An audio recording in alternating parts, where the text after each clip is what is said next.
주관을 받음으로 얻는 자유. 우리의 순종은 오직 믿음으로 말미암아 역사합니다. 그럴 수밖에 없는 이유는 우리 모두가 태어나기를 자기 중심적인 죄인으로 태어났기 때문입니다. 사람이 죄를 지었기에 죄인이 된 것이 아니라 죄인으로 태어났기에 죄를 짓는다고 성경은 말씀합니다. 그렇기에 타고나기를 죄인인 우리가 우리 스스로 온전한 순종을 이루는 것은 불가능합니다. 그래서 하나님의 아들이신 예수 그리스도께서 사람의 모양으로 오셔서 우리를 위해 완전한 순종을 이루셨습니다. 우리는 오직 우리를 위해 완전한 순종을 이루신 예수 그리스도를 의지하여 예수님을 믿음으로 순종할 수 있습니다. 곧 우리 자신을 예수님께서 온전히 주관하시도록 믿음으로 맡길 때 우리는 진정한 순종을 할 수 있는 것입니다. 예수님께서 우리를 주관하신다는 의미는 무엇일까요? 사람들은 나의 삶을 주관하는 주관자는 나 자신이다 라고 생각합니다. 그러나 성경은 우리의 삶을 주관하는 주관자는 두 가지 선택밖에 없음을 보여줍니다. 너희 자신을 종으로 들여 누구에게 순종하든지 그 순종함을 받는 자의 종이 되는 줄을 너희가 알지 못하느냐? 혹은 죄의 종으로 사망에 이르고 혹은 순종의 종으로 의에 이르느니라.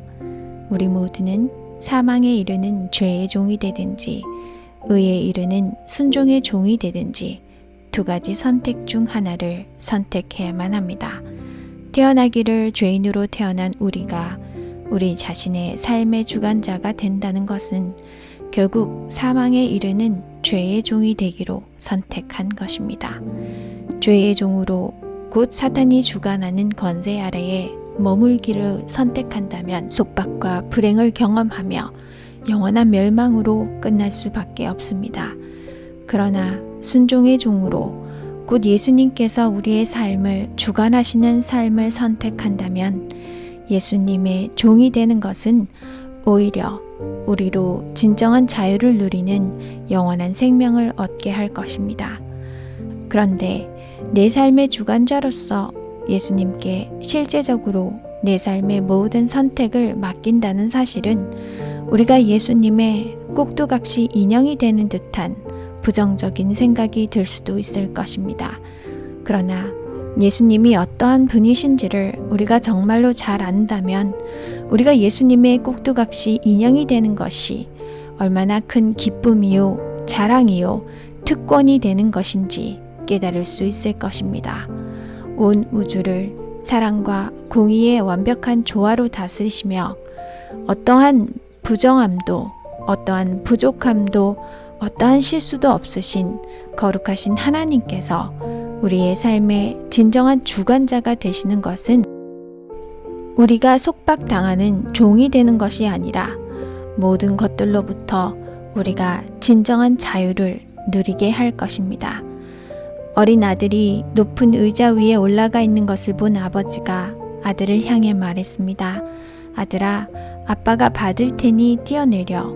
그 어린 아들은 빙그레 미소 지으며 망설임 없이 자신을 공중에 내던집니다.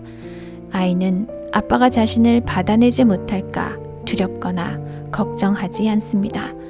아빠가 자신을 온전히 받을 것임을 확신하고 믿기 때문입니다.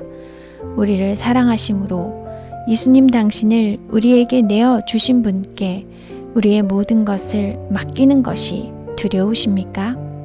예수님을 나의 삶의 주관자로 매 순간 선택함으로 우리 모두 진정한 자유를 누릴 수 있기를 간절히 소망합니다.